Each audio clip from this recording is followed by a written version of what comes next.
Le cloud computing en moins de 3 minutes. Bonjour, je suis Thierry de l'informatique sans complexe et ensemble, comme chaque semaine, nous allons répondre à une question informatique en moins de 3 minutes. Cette semaine, le cloud computing donc. Et pour commencer, un peu d'histoire. Au 19e siècle, pour pouvoir fonctionner, les machines des usines utilisaient la vapeur d'eau comme force motrice.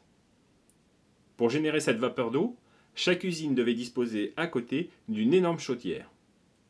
Et en plus, il fallait un temps fou pour que cette chaudière monte en température. Puis est apparue l'électricité et maintenant les usines c'est plutôt des moteurs électriques dans tous les sens et donc l'électricité qui génère cette force motrice. Et cette électricité, on ne la fabrique plus à côté de l'usine, non, on l'achète à un fournisseur comme EDF par exemple et on la consomme à la demande. C'est ça la grande révolution de l'électricité. Et là tu te dis, électricité, vapeur d'eau, ça parle pas de cloud computing ton truc.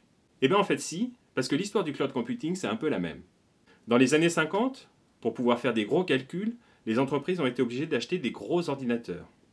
Pas des ordinateurs comme tu connais maintenant, non, non, non.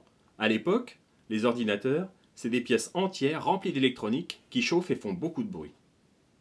Puis, l'électronique et l'informatique se sont améliorées, se sont miniaturisées et sont devenues de plus en plus puissantes. Mais on a toujours le même problème. Quand on n'a rien à faire avec, tous ces ordinateurs, ils dorment. Et c'est là qu'est apparu le génie du cloud computing.